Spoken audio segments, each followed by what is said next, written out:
നബിയുടെ ജനനം മക്കത്ത്, മരണം പുണ്യമദീനത്ത്.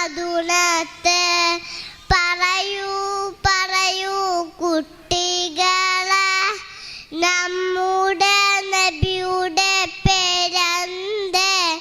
പേര് മുഹമ്മദ് സല്ലല്ലാഹ്. ആമന്ന ബി റസൂലില്ലാഹ്. അസ്സലാമു അലൈക്കും.